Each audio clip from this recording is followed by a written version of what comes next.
aquela conversa entre amigos, sempre de um assunto edificante, que esperamos que abençoe a sua vida. Hoje nós teremos, como todas as sextas-feiras, a presença da missionária Edmeia Williams. Vamos estar aqui daqui a pouco convidando a missionária Edmeia Williams para entrar. Ela ainda não entrou, mas daqui a pouco ela deverá estar entrando. A proposta do debate-papo é justamente esta: uma conversa entre amigos, sempre de um assunto relevante, se falando de uma forma edificante. E às sextas-feiras temos tido, assim, constantemente a missionária Edmeia Williams. Vejamos aqui se ela... Ah, sim, agora eu creio que ela já entrou. Vamos convidá-la. Então, só aguardando um pouco. Graças a Deus. Tudo bem? Tudo bem, graças a Deus. Tá bom agora?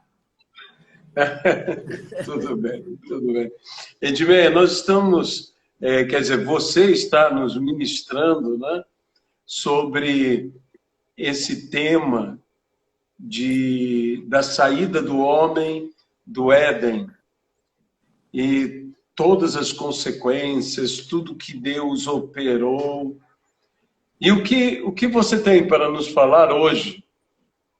Hoje, graça e paz, vamos trazer mais um dos grandes problemas que veio por causa de termos sido expulsos para o lado oriental. Então, o que passa a ser a vida ao oriente do jardim.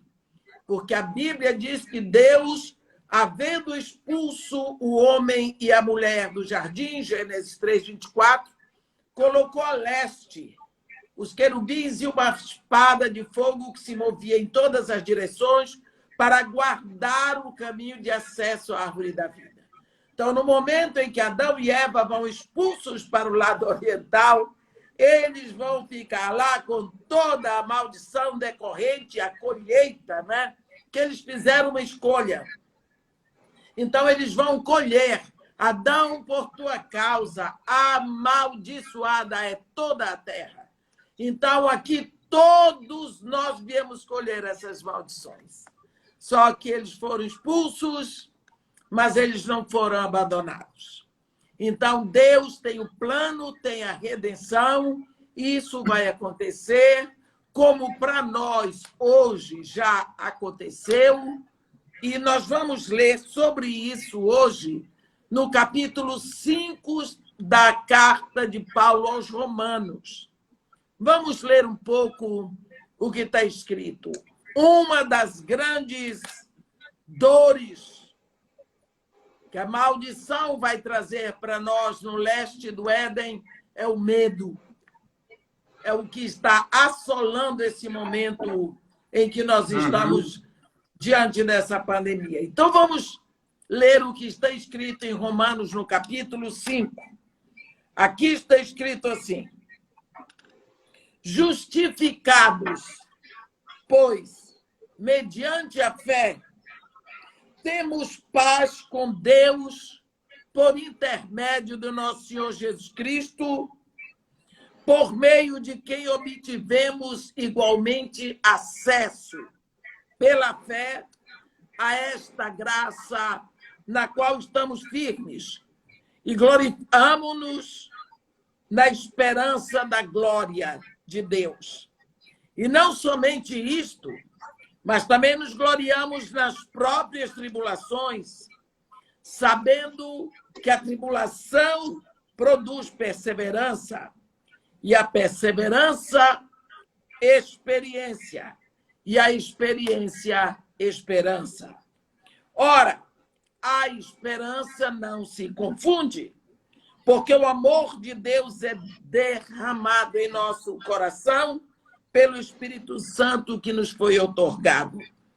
Porque Cristo, quando nós ainda éramos fracos, morreu a seu tempo pelos ímpios. Dificilmente alguém morreria por um justo, pois poderá ser que pelo bom alguém se anime a morrer. Mas Deus prova o seu próprio amor para conosco, pelo fato de Cristo ter morrido por nós, sendo nós ainda pecadores. Logo, muito mais agora, sendo justificados pelo seu sangue, seremos por ele salvos da ira. Porque se nós, quando inimigos, fomos reconciliados com Deus mediante a morte de seu Filho, muito mais, estando já reconciliados, seremos salvos pela sua vida. E não apenas isso, mas também nos gloriamos em Deus por nosso Senhor Jesus Cristo, por intermédio de quem recebemos agora a reconciliação. Amém. Amém. Quanto mais íntimos nós vamos crescendo no relacionamento com Deus, vamos lidando melhor no nosso relacionamento com os outros.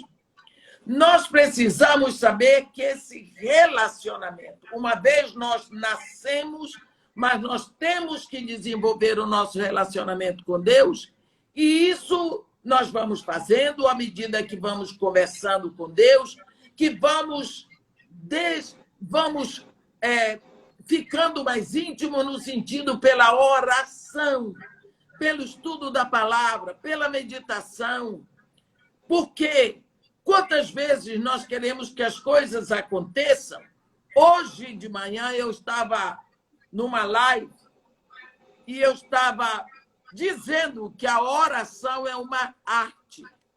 E toda arte, para ela ser bem desenvolvida, precisa prática, precisa paciência, não é? E eu estava contando a história de um menino que chegou no shopping e ficou maravilhado ao ver um homem tocando uma gaita de boca. Mas foi um espetáculo à parte. O menino ficou maravilhado porque o homem estava tocando a aquarela do Brasil numa beleza, numa perfeição. E o menino insistiu com a mãe que ele queria uma gaita de boca. Ele queria e queria, insistiu tanto, a mãe comprou. Quando chegou em casa, ele foi abrindo o pacote, pegou a gaita, botou na boca e começou a tocar. Daqui a pouco chegou chorando para sua mãe. Mamãe, a minha gaita não toca a aquarela do Brasil. Às vezes nós fazemos isso. Aquele menino não podia imaginar os anos de prática que aquele homem lá do shopping tinha.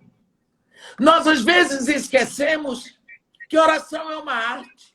Nós precisamos persistir, nós precisamos orar, nós precisamos nos dedicar, porque nós precisamos orar. E quantas vezes nós temos dificuldade no nosso relacionamento com os outros, exatamente porque nós não desenvolvemos o nosso relacionamento com Deus. O caminho foi aberto. Nós fomos reconectados. Nós já temos o Espírito. Nós somos filhos de Deus, mas e agora? E agora? Cadê o relacionamento? A depender do nosso relacionamento com Deus, o nosso relacionamento com as pessoas vai melhorando. Por isso, muitas vezes, as pessoas nos rejeitam sem razão aparente. E nós precisamos permanecer amando, mesmo quando isso dói profundamente.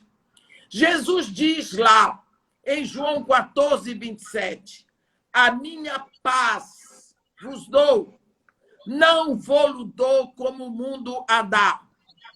Ora, como é a paz que o mundo dá? Quantas vezes se ouve falar em paz? Como é que o mundo faz a paz? Construindo armamento bélico, fábricas e fábricas de armamento bélico, e para vender aquele armamento, é preciso que haja uma guerra. Então, fomenta-se uma guerra para ir lá. Mata-se, mata-se, mata-se e faz a paz. Que paz é essa? Depois de tanto derramamento de sangue, tantas mulheres ficaram viúvas, tantas mortes, tantos órfãos, tanta destruição, tanta dor, agora veio a paz. Que paz é essa? Não. Por isso Jesus diz, a minha paz eu vos dou, a minha. Eu não vou lá, dou como o mundo dá. A paz de Jesus é uma, a paz do mundo é outra. Assim, o amor de Deus é um e o amor do mundo é outro. Nós podemos continuar lutando com amor só porque a palavra nos assegura que o amor já tem residência em nós. Aqui, no versículo 5, no versículo 5 de Romanos 5, nós lemos, ora, a esperança não confunde, porque o amor de Deus é derramado em nosso coração pelo Espírito Santo que nos foi otorgado. De mim mesmo eu não posso amar, mas com o amor derramado em mim, eu amo com esse amor que veio, que eu já recebi. Então, eu pago uma conta, não com o dinheiro que eu tinha, mas com o dinheiro que me foi dado para pagar aquela conta. Só por esse trabalho do Espírito em nós é que nós somos capacitados a amar até o nosso inimigo e continuar amando, mesmo quando nós somos rejeitados.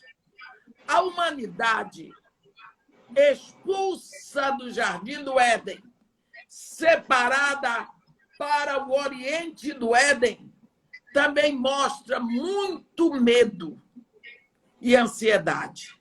Nós precisamos dar uma olhada na situação que nós estamos vivendo. Está todo mundo com medo. Tem gente com medo de não haver carnaval. Tem gente com medo de não haver Réveillon na praia de Copacabana.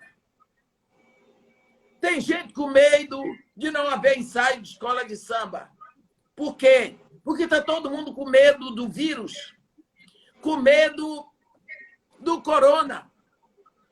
É medo. Nós estamos com medo. Chega assim na fila do banco, tem sempre uma pessoa, eu sempre estou na fila dos idosos, que diz assim, olhe, a senhora não está a 1,5 metro de mim. Eu disse para a mulher, a senhora quer que eu fique mais distante, eu fico. É porque, sabe como é que é? E quando eu fui mais distante, eu estava bem distante, aí a outra que estava atrás de mim ficou mais próxima. Reclamou, eu disse, onde é que eu vou ficar? Então, as pessoas estão com medo. Todo mundo está com medo. Medo das pessoas. Se alguém der um espirro, todo mundo corre. Quer ficar sozinho, dê um espirro. Dá uma tossida, todo mundo lhe deixa em paz. Por quê? Porque nós estamos com medo. É um medo legítimo? É, por causa do que está aí. Todo mundo, pelo menos segundo a mídia, todos os dias morrem centenas de pessoas. Nós vemos, logo que Adão e Eva pecaram, eles tiveram medo. Primeira manifestação. Tiveram medo, mas não é qualquer medo, tiveram medo de Deus. Quando chega para ter medo até de Deus, você pode imaginar a intensidade do medo. Deus perguntou, Quem te fez saber que estava nu? Por quê? Ele disse, eu tive medo. Ué, quem te fez saber que estavas nu? Olha, o medo é a manifestação do homem no pecado. Primeira de tudo, ele se esconde, ele se cobre. Quando Adão se cobriu com folhas de figueira, ele queria ficar perdido no meio das árvores, porque ele estava igual um bicho folharal. Ele estava todo coberto de folha porque ele queria parecer uma árvore, ele queria ser confundido com uma árvore. Olha, quantas vezes nós queremos ser confundidos? Lembra de Pedro, naquele momento em que ele estava lá na frente da casa do sumo sacerdote? Quando saiu aquela criada e disse, você é um deles? Ele disse, não, não sou. Foi para o outro lado, veio outro e disse, você é um deles? Quando ele saiu dali, o pessoal disse, você é. Ele pegou, começou a praguejar e a jurar. Quando ele começou a praguejar, se você já viu um judeu praguejando ou um árabe praguejando, você vai entender o que eu estou dizendo. É horrível. Quando ele começou a praguejar e a jurar, ele disse tanto absurdo que o pessoal disse, realmente esse não é da turma do Nazareno, não. É muito ruim para ser um deles. Esse deve ter dito cada coisa horrorosa. Porque falando todas aquelas coisas, ele não seria confundido com um discípulo de Jesus, mas seria confundido como uma pessoa qualquer. É uma forma de você se mascarar. Foi o que Adão fez lá no Éden. Nós temos um momento sobre medo.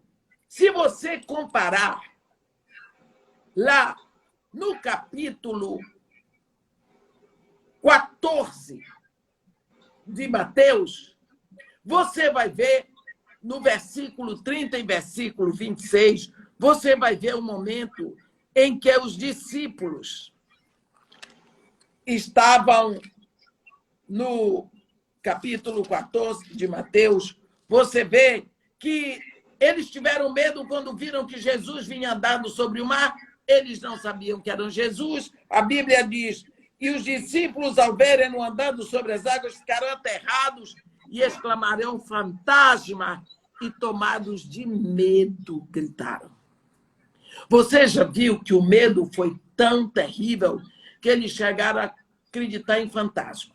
Naquela hora ficou patente, tem fantasma. Então você vê os discípulos de Jesus com medo.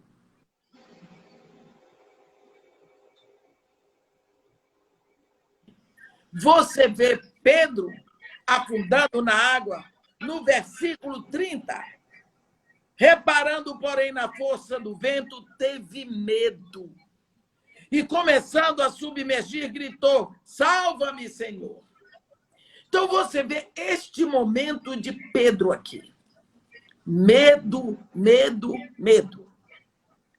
Quando vem o Espírito Santo, você vê lá em Atos, no capítulo 12, Atos, no capítulo 12, esse mesmo homem, Pedro, mesmo homem, é uma diferença tão grande. No versículo 7, é um momento que Herodes tinha matado Tiago, filho de Zebedeu, irmão de João. E aquilo agradou tanto o povo que ele resolveu prender Pedro, mas não podia apresentá-lo senão depois da festa da Páscoa. Então, mandou prender Pedro, e a Bíblia diz, no versículo 6, quando Herodes estava para apresentá-lo, eu vou ler desde o versículo 5, Pedro, pois, estava guardado no cárcere, mas havia oração incessante a Deus por parte da igreja a favor dele. Quando Herodes estava para apresentá-lo, naquela mesma noite, Pedro dormia. Olhe, o mesmo homem. Pedro dormia entre dois soldados, acorrentado com duas cadeias. e sentinelas à porta guardavam cárcere. Eis, porém, que sobreveio um anjo do Senhor, e uma luz iluminou a prisão, e, tocando ele o lado de Pedro, o despertou, dizendo: levanta-te depressa. Então as cadeias caíram-lhe das mãos. Disse-lhe o anjo: cinge-te e calça as sandálias. E ele assim o fez. Disse-lhe mais: põe a capa e segue-me. O que eu estou chamando a atenção? Agora você vê um homem novo. Você vê, agora era o momento que ele está tremendo e chorando de medo. Estava preso, ia ser morto, acorrentado, não havia como fugir. O mesmo homem agora está dormindo. Dormindo. A Bíblia diz que ele dormia acorrentado. Pedro dormia entre dois soldados. A Bíblia é clara aqui. Atos 12, versículo 6. Pedro dormia entre dois soldados, acorrentado, com duas cadeias. Ele dormia. Ele descansava. Cadê o pânico? Cadê o grito? Cadê o medo? Não tinha medo, porque Atos 12, ele já estava cheio do Espírito Santo. O poder veio para vencer o medo. O Espírito de Deus é o amor de Deus derramado nos nossos corações. Antes, Pedro não tinha isso.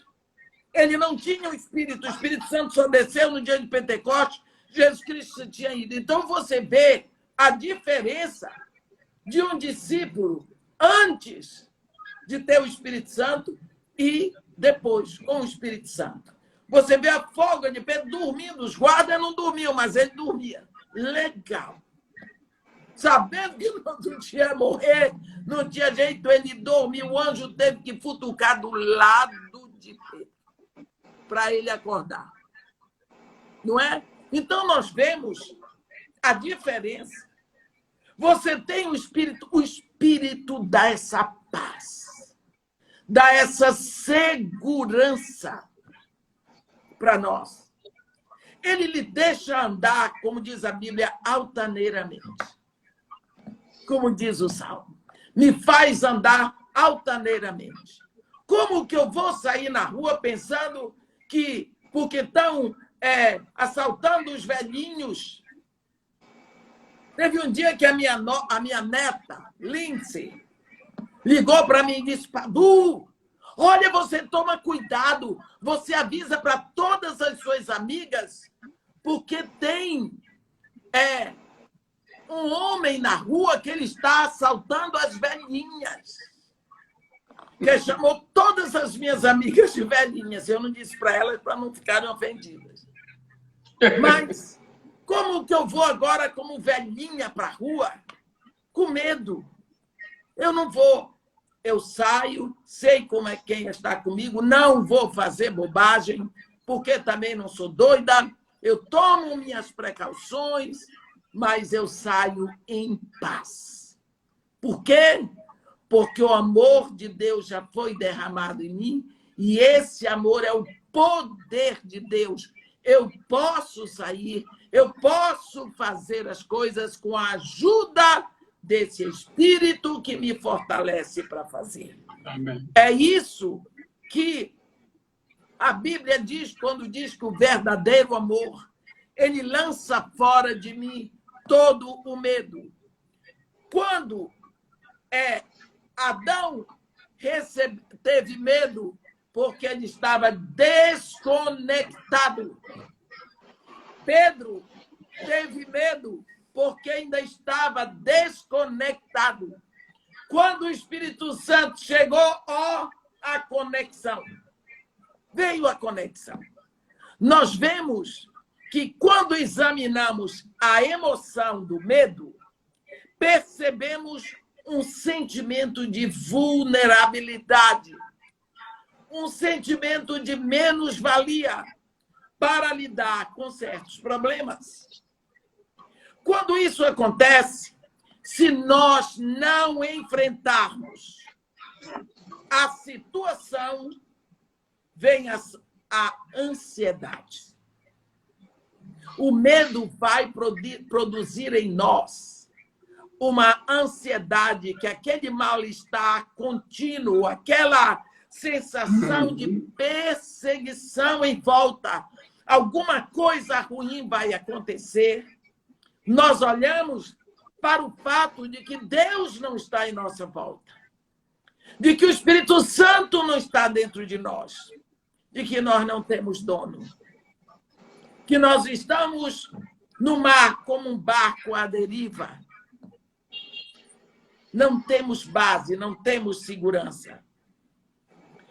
Quando isso acontece, essa ansiedade chega, porém nós, os filhos de Deus, já estamos reconectados ao Pai através de Jesus Cristo. E então o poder já está habitando em nós. Nunca se esqueça, o poder desceu no dia de Pentecostes. Amém. Jesus Cristo disse: recebereis poder quando vier sobre vós o Espírito Santo. Recebereis poder quando vier sobre vós o Espírito Santo. Está vendo? Antes não havia o poder em nós, mas quando o Espírito Santo vem, nós já temos o poder.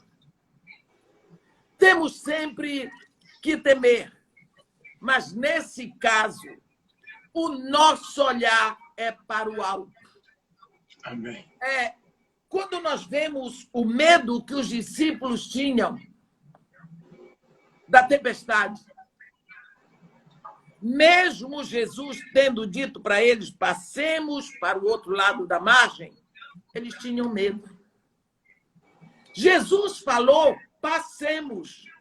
Era para eles pensarem: bem, se o mestre disse que nós vamos passar, não tem tempestade que possa nos vencer. Não há tempestade que possa. Não é? Olha, eu me lembro do início do meu ministério no Morro Dona Marta. Eu fui tão ameaçada, eu fui ameaçada de morte. Eu encontrava bilhetes embaixo da casa, da porta, dizendo: vou cravar sua cara, vou encher a sua boca de formiga, você nunca mais vai abrir a boca para falar, vou cortar a sua garganta. Eram coisas horrorosas. Eu digo para vocês que eu sentia medo. Eu confesso. Eu me sentia mal com aquilo. Mas eu orava e clamava a Deus. Houve uma época que eu tive até dúvida: será que eu estou fazendo a coisa certa? Será que Deus quer mesmo que eu venha para cá? Não é? Porque se não foi Deus que me mandou, lógico que ia acontecer tudo. Mas então vinha aquela força lá de dentro. Você está indo contra o império das trevas. E eu permaneci, graças a Deus. Você sabe o que aconteceu? As ameaças acabaram. Não sei se o desejo de me matar continua, mas as ameaças, eles se cansaram de botar. Eu não sei o que foi que Deus fez naquela situação, mas eu sei que Deus fez. O que Deus faz, como Deus resolve a situação, nem sempre é da nossa conta, meu irmão. Nem sempre Ele tem que nos dizer. Quando Deus mandou Abraão, aliás, Deus não mandou, Deus botou a situação diante dele: se você deixar sua terra, sua parentela, ir para uma terra que eu vou lhe mostrar, então você será bendito. Você, na sua descendência serão benditas todas as famílias da terra. Ele foi. Mas Deus não disse qual era a terra. Por que não era da conta de Abraão? Tinha a ver com Abraão? Tinha. Deus também não disse para Moisés tudo, só disse.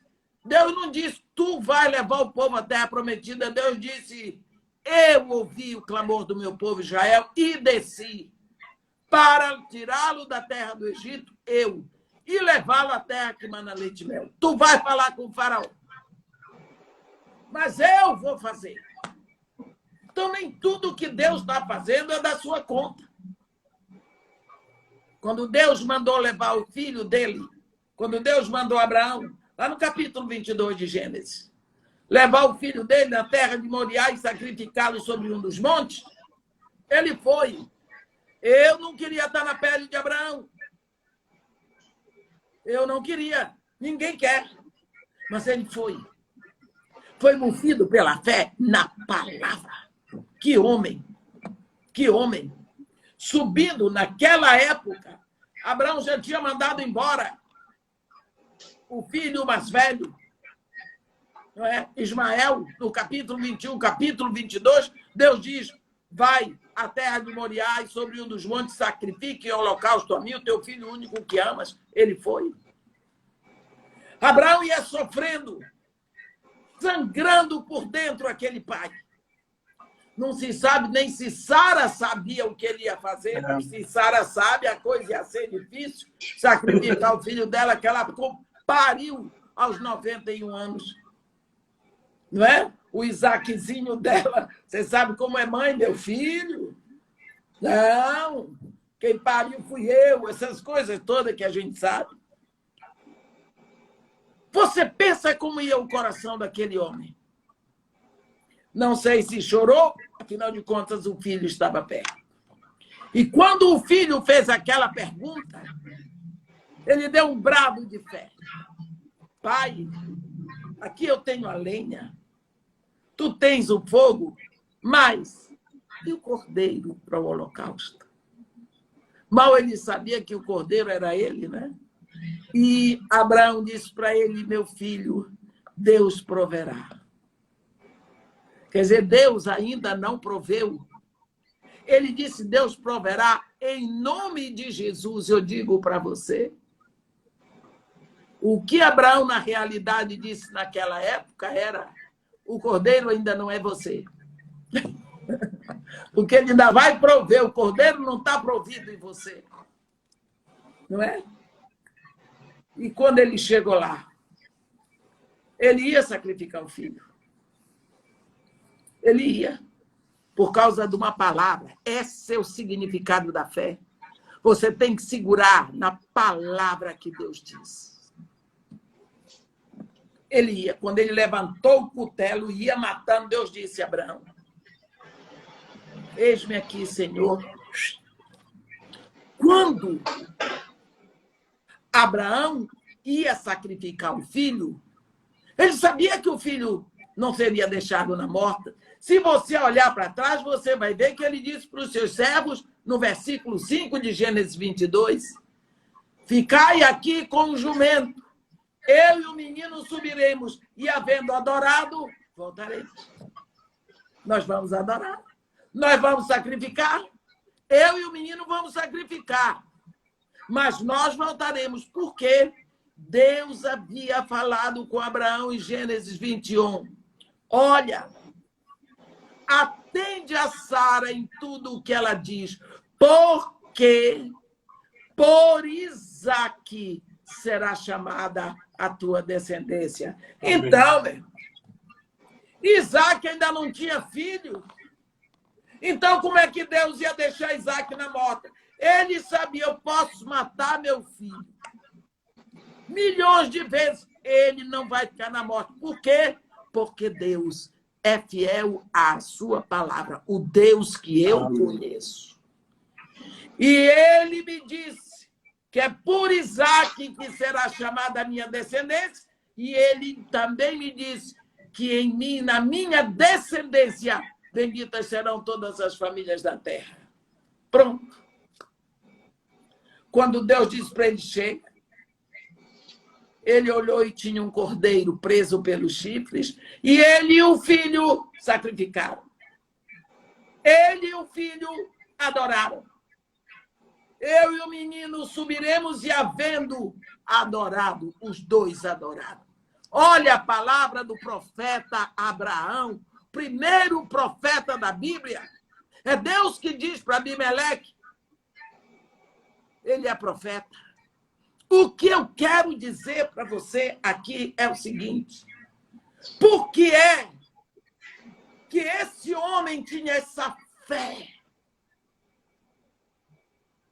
Porque ele olhava para Deus, sabendo que Deus não é moleque de falar uma coisa e não cumprir. Quando você não confia na palavra de uma pessoa, porque ela não é merecedora de crédito.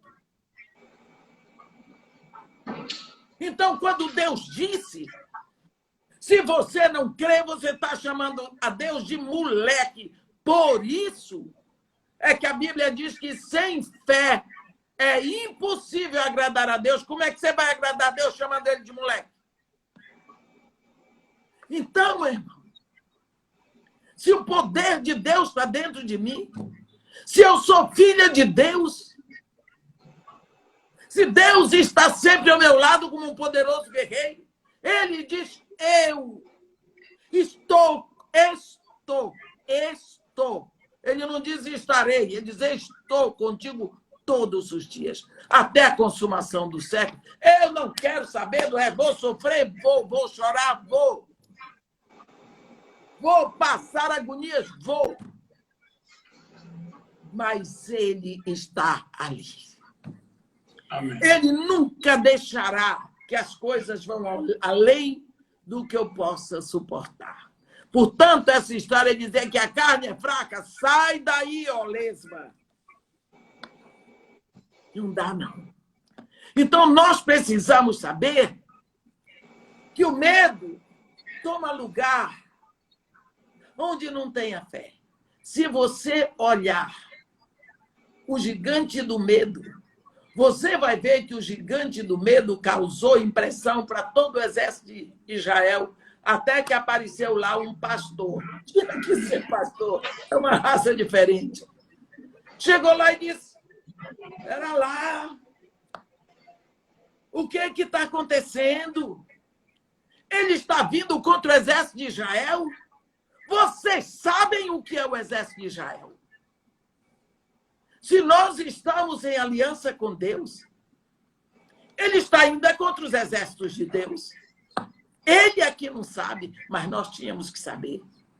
Aqui, ó, todos nós temos um sinal de aliança. Para lembrar disso, como é que o exército esqueceu? Eu tenho um sinal de aliança. E isso me dá direito aos exércitos de Deus. Este, Abraão, será o meu sinal de aliança contigo pelas tuas gerações.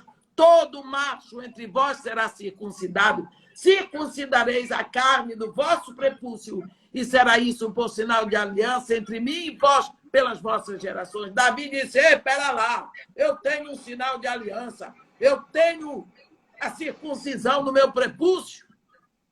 Então esse gigante não tem. Ele está olhando para nós. Ele não sabe é quem ele não pode ver.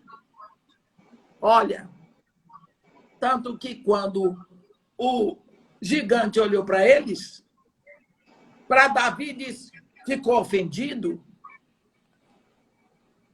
Só por acaso algum cão para você vir para mim com um pedaço de pau? E Davi olhou para ele, deve ter olhado assim para cima. Tu vens para mim com espada e com lança, mas eu vou para ti em nome do Senhor dos Exércitos. Amém. E a reação de Davi é tremenda quando ele diz, quem é, pois, este incircunciso filisteu para afrontar os exércitos do Deus vivo? Em outras palavras, ele já não está afrontando Israel, ele está afrontando os exércitos dos Deus vivos. Significa o quê, meu irmão? Que quem vem contra você, vem contra o seu pai. Amém. Quem lhe maltrata, está maltratando o seu pai diante dele. O que Jesus Cristo diz, o que fizerdes ao menor dos meus, é a mim que fazes. Quando Paulo ia para o caminho de Damasco, Jesus disse, por que tu me persegues? Paulo estava perseguindo a Jesus? Não, estava perseguindo a igreja. Mas Jesus disse, é a mim. Sou eu. Por quê? Porque a igreja é minha. Paulo caiu, coitado. Ficou cego, ficou lá. Nunca mais. Nunca mais. Porque nós precisamos levar a sério a verdade bíblica, senão nós vamos ser vítimas do medo todo o tempo. E o que mais Satanás quer, se não nos colocar medo, não é? É o grande problema do nosso adversário.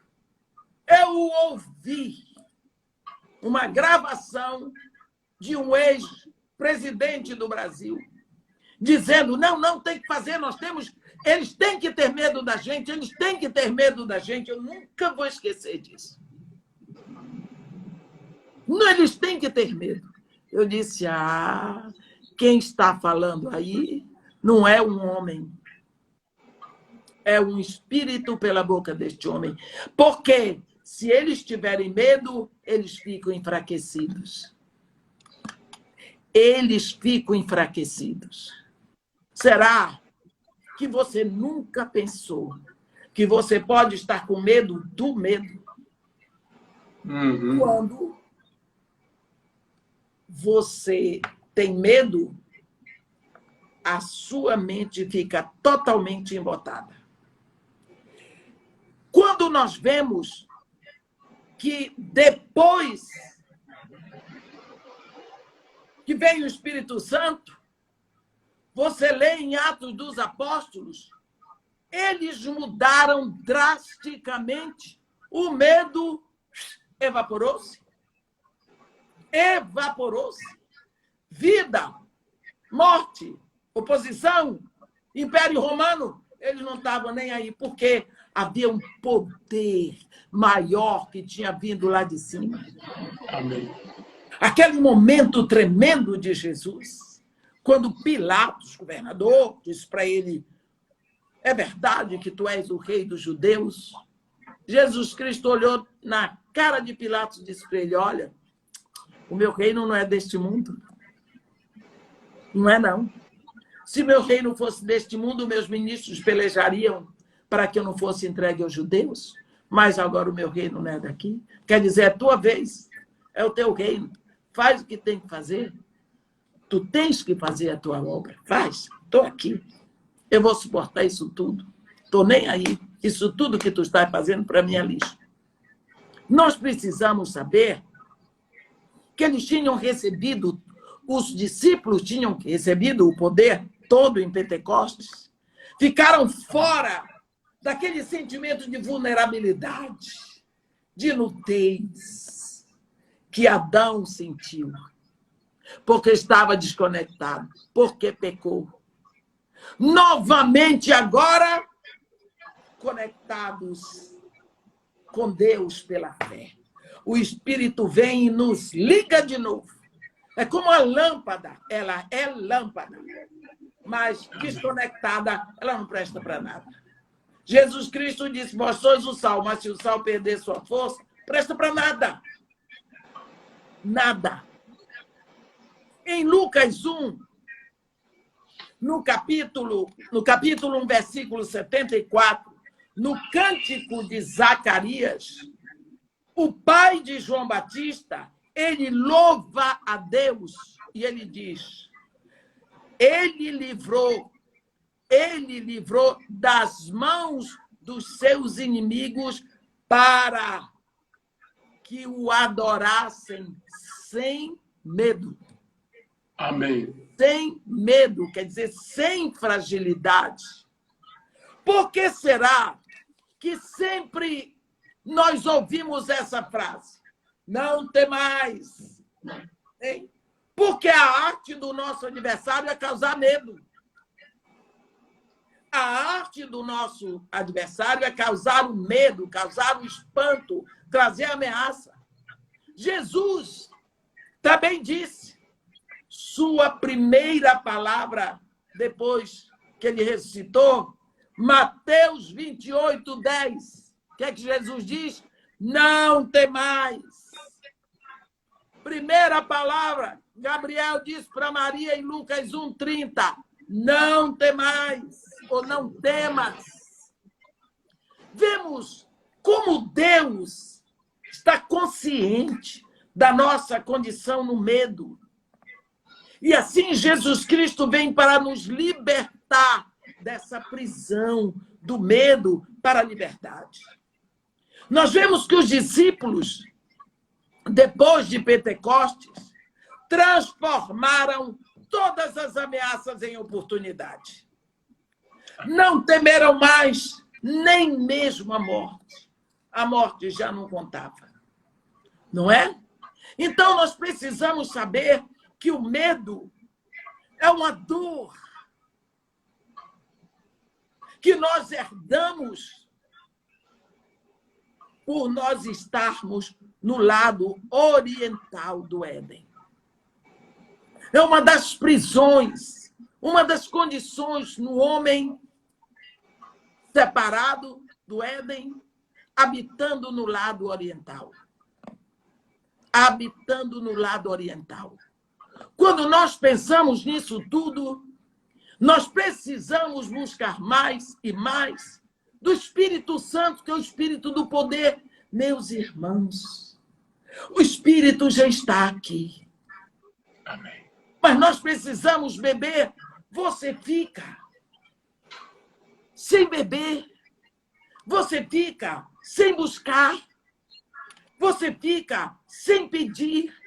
Você pode morrer de sede com um copo d'água na sua frente. Ah, mas eu quero que Deus me dê água. O copo está aqui, bebe. Não, eu vou saber que é Deus quando ele levantar o copo, abrir a minha boca e engolir por mim. Não. A água está aqui. Mas, às vezes, a nossa mente está tão conturbada como a mente de Agar. Agar estava querendo morrer no deserto. Capítulo 21 de Gênesis. Gritou, porque o filho ia morrer de sede, Ismael. Deus disse tudo para ela e Deus abriu os olhos de Agar, para ela ver do lado dela um poço de água.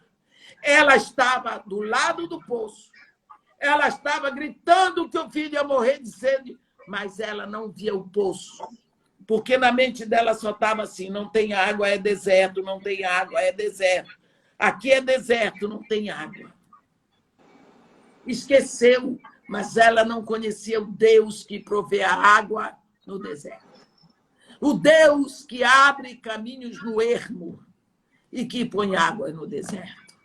Então, meus irmãos, depois que o homem, todos nós, o ser humano, é lançado para o lado leste do jardim, impossibilitado de atravessar para comer da árvore da vida, um dos primeiros problemas que vem é problema de relacionamento. Nós precisamos amar, mas esse amor só é possível quando o verdadeiro amor, como diz a palavra de Deus aqui em Romanos, ora, a esperança não se confunde, porque o amor de Deus é derramado em nosso coração pelo Espírito Santo que nos foi outorgado, que foi liberado para nós. Então, esse poder para amar é o poder que nos deixa não sentir medo do nosso inimigo. Mesmo quando ele quer nos fazer mal. Nós podemos amá-lo, nós podemos viver sem medo.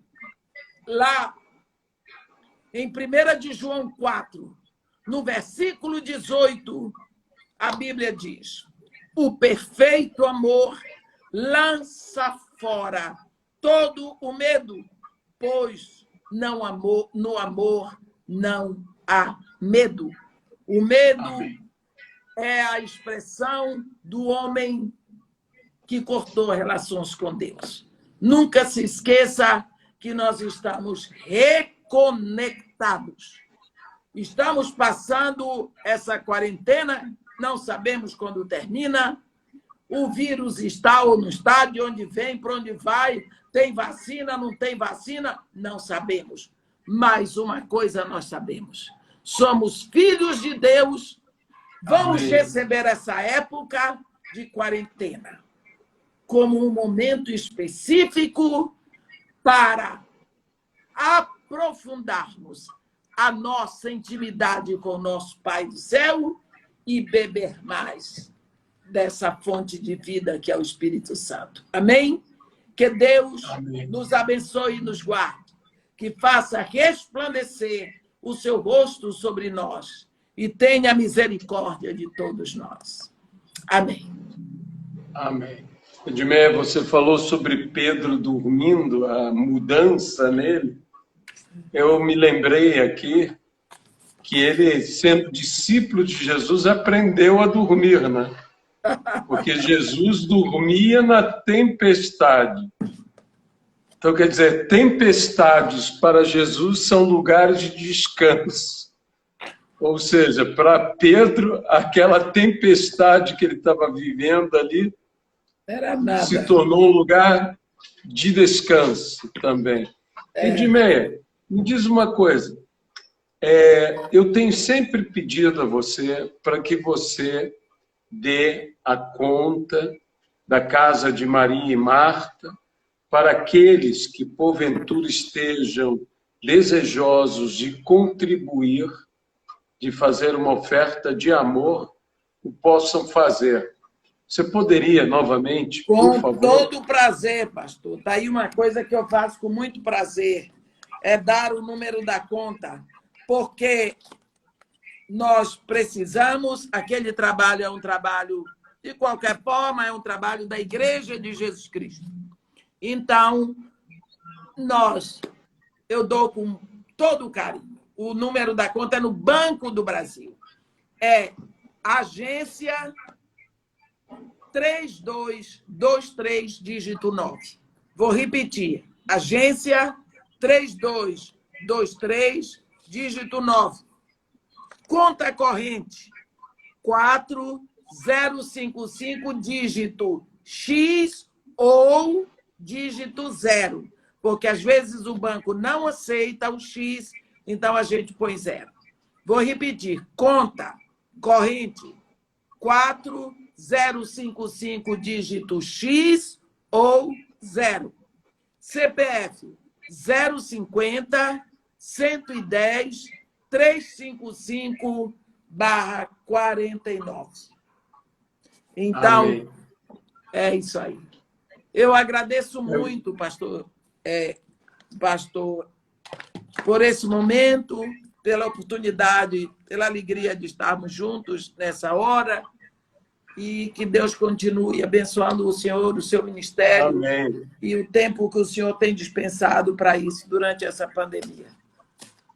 Olha, eu vou citar uma frase sua sobre o medo.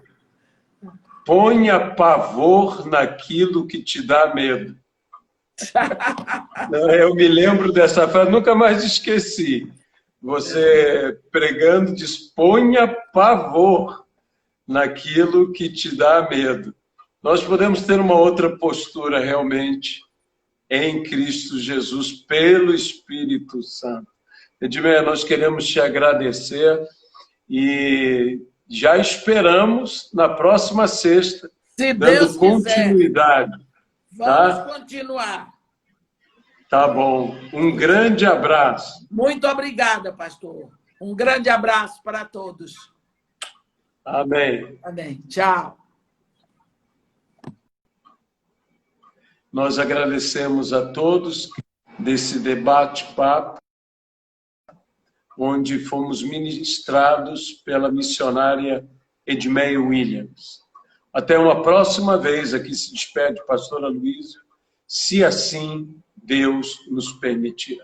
Que Deus os abençoe no nome de Jesus.